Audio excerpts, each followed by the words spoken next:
You ever notice one person's comment, one roll of the eyes, one careless word can ruin your whole day? The truth is no one has control over your peace unless you hand them the remote. And today I'm going to show you how to take that remote back permanently. You ever notice how quickly we jump into anger? Someone cuts you off in traffic and before you even think your hand slams the horn, your face tightens. And your whole body is ready to explode. But here's the truth. Anger doesn't come from what they did. It comes from how fast you react to it. The most powerful tool you will ever own is the pause. There's a tiny little gap between what happens and what you do next. That's where your strength is born. Think about it. Someone sends you a rude text. The instinctive reaction is to fire back to defend yourself, to prove yourself right. But if you pause just for a breath, suddenly you see things differently. You ask yourself, is this text worth my peace? Is this argument worth my energy? Do I really want to hand over control of my emotions to a screen? That pause transforms the whole situation. The person on the other side expects your anger. They're counting on your reaction. But when you pause, when you suck in chaos, you disarm the entire game. In your relationships, the pause is everything. It may be when your partner says something sharp after a long day. Instinctively you want to fight back to match fire with fire. But if you stop, if you take a breath, you realize, it may be not even about you. It may be stress from work, exhaustion, or something delaying silently. Without the pause, you fuel the fire. With the pause you break the cycle. You become the one who holds the remote control of the moment, not them. And control feels like freedom. At work, the pause is your greatest advantage. Picture your boss throwing criticism at you in front of everyone. Your instinct is to defend yourself, argue, show them they're wrong. But if you pause, you win on a different level. You don't just protect your image.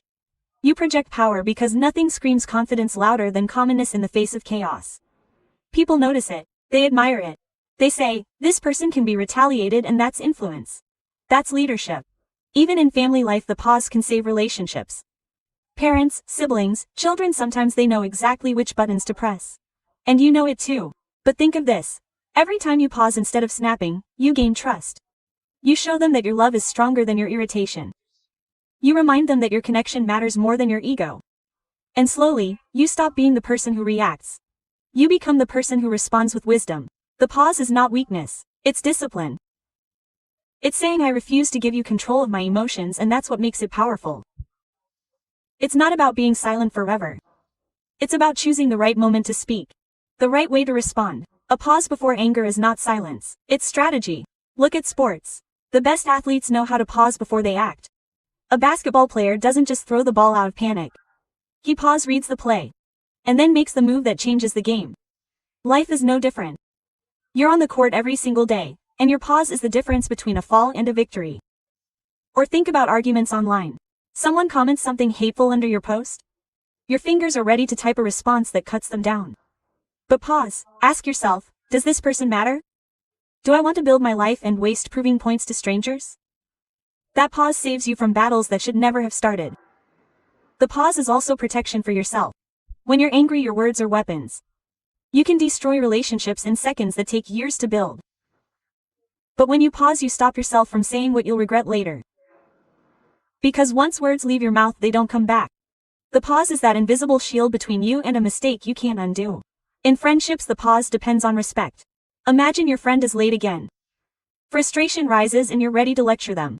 But if you pause, you ask instead, as if everything is okay. That one pause can uncover a story you didn't know. A struggle they didn't share, and suddenly, what could have been an argument becomes an act of understanding. Even in the little things, when the waiter gets your order wrong, when the cashier is slow, when someone bumps into you without saying sorry, the pause changes you. Because here's the truth. Life will never run out of things that can bother you. The world is not going to stop testing your patience. But you can stop giving everyone a test of your energy. The pause is how you pass. And it's not just about others. Sometimes you need to pause with yourself. When you make a mistake, when you fail, when you feel like quitting. Pause. Don't react by beating yourself up. Don't spiral into shame. Breathe. Step back to see the bigger picture. The pause gives you perspective. It tells you one mistake is not the end. One failure is not your identity. This is just a moment, not the whole story. The pause is power because it's rare. Most people rush, react, explode. But once you master the pause, the ones who can stay when everyone else loses control. Those are the ones people follow, respect. And remember, the pause makes you untouchable, unshakable, unstoppable. And once you learn it, no one can steal your peace again. When someone criticizes you, marks you or throws negativity your way, it feels personal, doesn't it? It feels like they're attacking who you are at your core. But here's the truth that most people miss: their behavior is not your identity. What they say and do reflects their world, not yours. If someone calls you lazy, that doesn't make you lazy. If someone ignores you, that doesn't mean you're worthless. Their behavior is a mirror of their character, not a definition of yours. The danger is when you start accepting their words as your reality, because once you do that, you hand them the keys to your self-worth. Think about the last time someone insulted you. Maybe it was at work. Your boss snapped at you in front of everyone, made you feel small, insignificant. Instantly you feel anger, maybe even shame. But pause for a second. Was that really about you, or was it about them? Maybe they were under pressure, maybe they felt powerless in their own lives, maybe they were projecting their frustration onto you. Their behavior came from their own storm. It has nothing to do with your value as a human being. The moment you learn to separate their behavior from your identity, you walk away without carrying their storm inside you. In relationships, this principle is life-changing. Imagine your partner is in a bad mood and says something hurtful like, "You never understand me." If you take that as your identity, you will start believing you're feeling as a partner that you are not enough.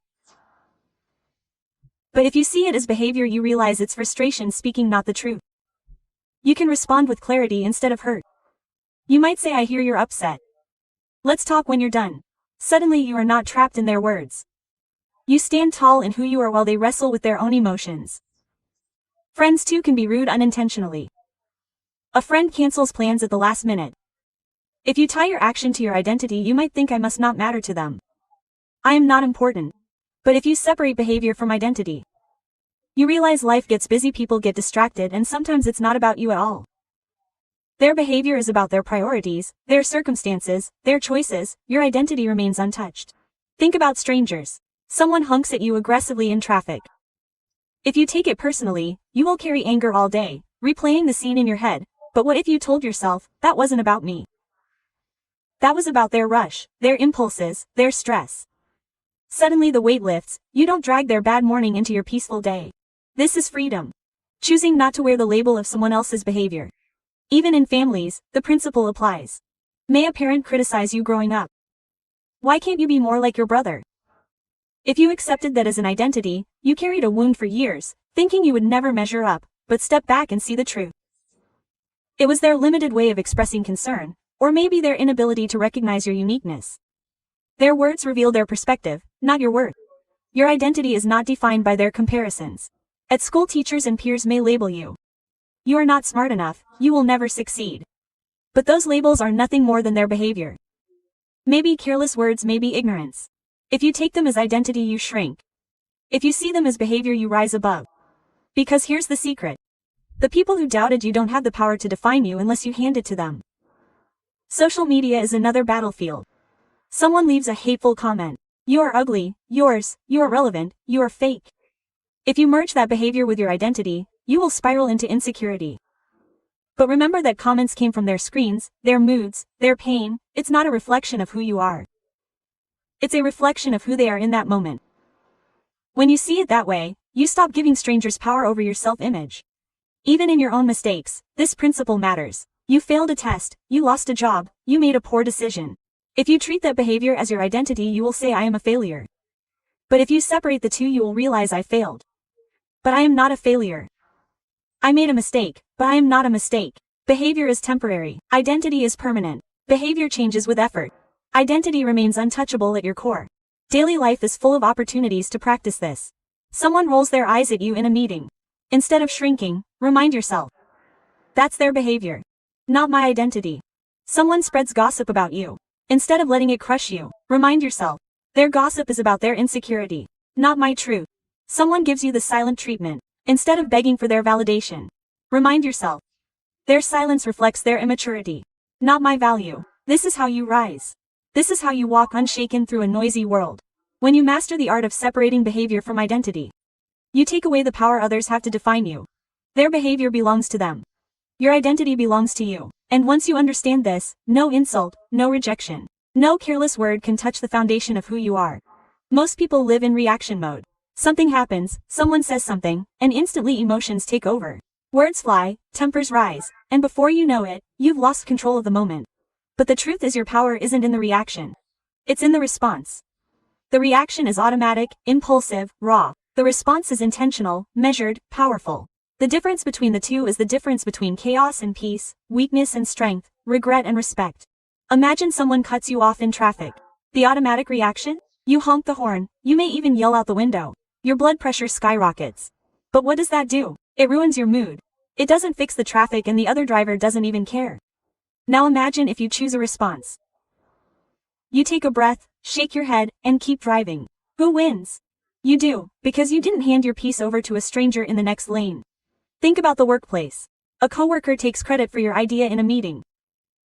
Your first reaction might be to lash out, to interrupt, to embarrass them in front of everyone. But a response? Now that's different. A response might sound like, "I'm glad you brought that up. That's something I've been working on and I'd love to expand on it." That's how you reclaim your contribution without stooping to their level. Everyone in the room notices your work. Your composure, your confidence. That's influence. Leadership. In relationships, choosing responses over reactions can change everything. Your partner says something sharp. Maybe out of frustration, and the reaction is to snap back. "Well, you always do this." Suddenly you are in a shouting match. But the response could be a simple one. "I can see you're upset. Let's talk when we are done." That response does not add fuel to the fire. It cools it down. It shows maturity and it opens the door for healing instead of hurt. Even with family, this lesson is golden. Parents, siblings, children, they know exactly how to trigger us. A parent might criticize you saying, "You are not doing enough with your life." The reaction is to argue, to storm out. But the response, it could be silence, a nod and gentle. "I appreciate your concern, but I am working on it in my own way." You protect your dignity without disrespect. And over time your response earns more respect than any angry outburst ever could. On social media, the temptation to react is stronger than ever. Someone leaves a hateful comment, calling you names and questioning your worth. The reaction would be to fire back. To get into a digital war of words that goes nowhere. But the response could be ignoring it completely. Or even responding with kindness. "Thanks for sharing your perspective." That kind of response doesn't just protect your peace. It shocks people. It shows the world that you are unbothered. That you live on a level where negativity can't touch you. Even in small daily frustrations, the power of response changes everything. The waiter brings you the wrong order. Reaction: roll your eyes, complain loudly. Rude mood. Response: a task. "Excuse me. I think there's been a mistake. Could we fix this?" The waiter feels respected, the situation is corrected, and you enjoy your meal. One path creates conflict, the other creates peace. The choice is yours, every single time. Think about your health. The reaction is stress. It's your body tensing up every time something goes wrong. It's your mind replaying arguments, your tightening, your sleep disappearing. Response, on the other hand, protects your health. When you respond with work, your body stays at ease, your mind stays clear, and you walk through life's light of freer. Choosing a response is not just about handling others. It's about saving yourself. The greatest leaders in history were masters of response. They knew that reacting emotionally could destroy empires, while responding wisely could change the course of nations. And in your life, the same rule applies. You may not be leading a country, but you are leading yourself, your family, your future. And leadership always lives in response, never in reaction. Even in failure, this principle matters. You fail an exam, lose a job, miss an opportunity. Reaction is to break down, give up, blame the world. Response is to say, "This is not the end. This is feedback. I will learn, I will adjust, I will rise again." That response transforms failure into fuel. Choosing response doesn't mean you suppress your emotions. It means you master them. It means you acknowledge the anger, the hurt, the frustration, but you don't let them drive the car. You let wisdom, patience, and clarity take the wheel. Reaction is being a passenger in your own life. Response is being the driver. Everyday life hands you moments where you must decide whether I will react or whether I will respond. Someone insults you, react and respond. Someone tests your patience, react and respond. Someone disrespects you, react and respond. The difference between those choices is the difference between losing yourself and finding your true strength. And here's the mind-blowing part.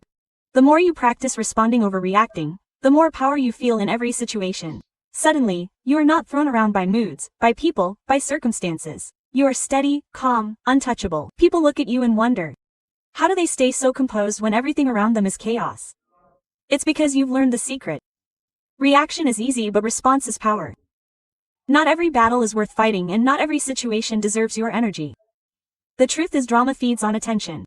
The more you give it, the bigger it grows. The secret is learning how to detach. How to step back and say, this is not the mind to carry. Detachment is not coldness, it's clarity. It's not about being heartless. It's about being wise enough to know what deserves your peace and what doesn't. Picture your workplace.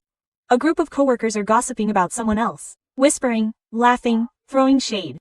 Your reaction might be to jump in to defend yourself if you're the topic or to add fuel just to fit in. But detachment looks different. You smile, you keep quiet, you walk away. Because you know gossip is borrowed poison. It damages the speaker more than the subject. When you detach, you don't become the firewood that keeps their flame alive. You remain untouched in relationships. Detachment saves your sanity. Your partner may try to drag you into unnecessary arguments, picking fights over small things. If you bite every time, the house becomes a battlefield. But when you detach, you learn to say, this is not worth my energy right now. You listen, you stay calm, you choose silence over shouting. And suddenly the fight dies on its own. Because drama cannot survive without participation. Think about family gatherings. Every family has that one relative who thrives on stirring chaos, pushing buttons, and pulling people into conflict.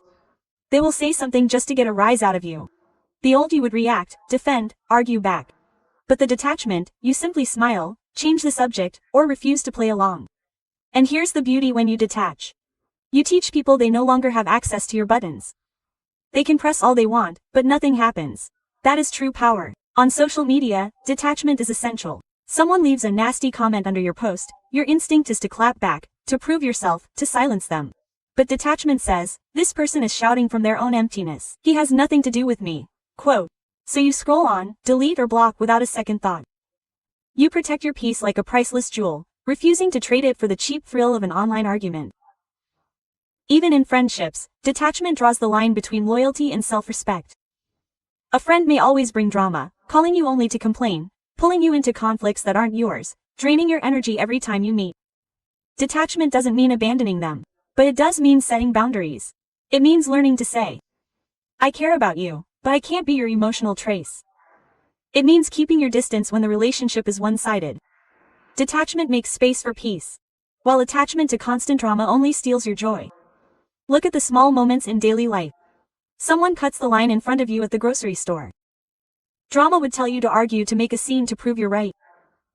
But detachment says go ahead, take the spot. My peace is worth more than 2 minutes. Someone bombs into you without apologizing. Drama would have you confront them.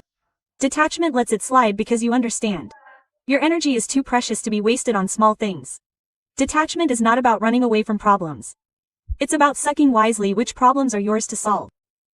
It's about refusing to pick up every burden that is thrown at your feet. The world will always have no conflict and chaos. But when you detach, you rise above it. You don't let the drama of others control the script of your life. You learn to walk away not because you are weak, but because you are strong enough to know your worth. The stories you tell yourself shape the emotions you feel, and the emotions you feel shape the life you live. Two people can go through the exact same situation, but one walks away broken while the other walks away stronger. The difference is the story they told themselves. Life will hand you events, some painful, some unfair, some confusing, but the meaning that part is yours to create. When you learn to rewrite the story, you reclaim power over every situation. Think about being rejected.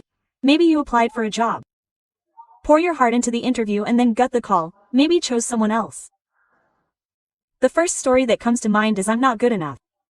I will never succeed. That story will crush your spirit. But what if you rewrite it? What if the story is this was at my door? Something better is waiting for me. The same different story has a completely different outcome. The written story fuels your hope instead of your doubt. In relationships, rewriting the story is survival. Someone you loved walks away telling you they don't want to be with you anymore. The first story your mind writes is I wasn't lovable. I wasn't the same. And that story is dangerous because it changes you to their decision. But if you rewrite it, the narrative becomes the one they left because their path doesn't align with your mind. Their departure created space for someone who will truly value me. Suddenly, what feels like an ending becomes the beginning of something greater. Even in daily interactions, the story you tell matters. A friend forgets to call you back. If your story is, they don't care about me, you will grow better. But if your story is, they must be caught up with life, and it has nothing to do with my worth, then you remain at peace. The written story saves you from unnecessary pain. Think about criticism. Someone at work tells you your presentation wasn't good. If the story you wrote is "I'm terrible at this, I should never speak again," you shrink. But if you rewrite it as is, "They just give me a chance to improve and next time I'll be sharper," then criticism becomes fuel. Same words, different story, different destinies. Failures carry the heaviest stories. You start a business and it doesn't work. You invest time, money, and energy and it falls apart. The story that rises in your head is, "I'm not cut out for this. I failed, so I must be a failure." But what if you choose a different story? What if the story is, "This was training. This was my tuition for success. Now I know what not to do and next time I will win." Suddenly, failure is in a grave. It's a stepping stone. Even in small frustrations, rewriting the story changes everything. You spill coffee on your shirt before a big meeting. The immediate story is, "My whole day is ruined. This is the worst." But if you rewrite it, the story could be, "Well, at least I never forget to be more careful again." It's a funny story to tell later. Instead of carrying frustration, you carry lightness. The story is the lens and the lens changes the view. If someone disrespects you, you can tell yourself, "They hurt me because I'm weak." Or you can write it, "They showed me their true characters and I now know where to place them in my life." If you face a setback, you can say, "Life is against me." Or you can rewrite it, "Life is redirecting me."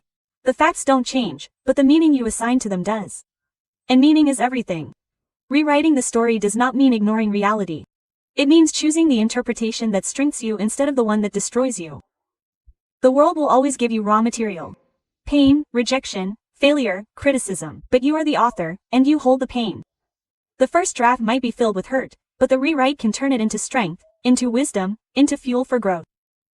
Imagine for a moment every answer to your piece is like $1 in your wallet. You wouldn't walk down the street tossing your hard work. Earn money into the air, letting strangers grab it, right? Yet every single day people casually throw away their peace of mind. On rude comments on traffic jams to the quack who rolls their eyes at the family member who doesn't understand them. Peace is a currency more valuable than gold. And when you treat it as cheap, the world will spend it for you. The truth is, you only have so much emotional energy in a day, and if you keep heading it out freely to every small irritation, you will find yourself banged up before the day even ends. Think about it. Someone cuts you off in traffic. For the next 20 minutes, you replay it, your heart finding its way, your jaw tight. That stranger doesn't even remember you exist. But you just paid them a big chunk of your peace. Was it worth it? What did you get in return? Nothing but tension and frustration. Protect your peace the way you protect your bank account. You wouldn't give your love and court someone reckless. So why let them swipe your commonness with one careless act? The car passes. The moment is gone. Guard that peace, because no one else will guard it for you. Here's another daily example. A coworker throws a passive-aggressive comment your way. You have to make choices, spend your peace arguing, defending, proving a point, or keep it in your pocket. You can smile, breathe, and move on. That's not weakness, that's wealth management. You're deciding that your emotional balance sheet is too valuable to go into debt over someone else's insecurity. Every response you give, every answer of attention you hand out, is a payment. And let me tell you, some people are not worth the investment. Protecting your peace doesn't mean you stop caring. It means you start valuing yourself. Imagine someone coming into your house, opening your fridge, and eating all your food without permission. You wouldn't let that happen, right? But when you let someone disturb your mind, they are raiding your soul's fridge, and unless you lock it, unless you set boundaries, they will keep coming back for more. When you protect your peace like currency, you begin to say, not everyone gets access to me. Not everyone can afford my energy. Not every battle is a mine to fight. Look at relationships. Sometimes people you love will disappoint you. Say things hurt. If you treat your peace like loose change, you will give it away every time they slip up and soon you will regret them. But if you protect it, you realize that their words are a reflection of where they are, not of who you are. Protecting your peace means stepping back and sucking up which words, which battles, which situations deserve your emotional dollars. Most don't. Most are worth even a penny. Here's the truth. No one tells you your peace is your power. People who can rattle you can control you. The moment you let someone hijack your emotions, give up part of you. But when you protect your peace, you send a silent message. You don't get to spend me. You don't get to decide how my day feels. That's my decision. And that is power in its purest form. So protect your peace like you protect your passwords. Guard it like you guard your most expensive possessions. Carry it like treasures, and whenever life tries to build you with nonsense, ask yourself, is this worth the price of my peace? Because once you've paid, you can get it back. Choose wisely. Life will always hand you a taste. And some of them will come wrapped in the form of people who annoy you, provoke you, and try to pull you into their store. But here's the truth you must never forget. You are not called to attend every argument you're invited to. You are not required to spend your joy like loose change every time someone tries to purchase a reaction from you. You are far richer than you carry inside of you, the most expansive currency on this planet, your peace, your work, your stillness, and the moment you learn to guard it like treasure. You stop being a victim of circumstance and start being the master of your reality. Remember this, anger is expansive but silence is priceless. Anyone can hold back, but it takes strength to stand tall, smile, and keep moving. The strongest person in the room is never the one with the loudest voice. It's the one who cannot be moved.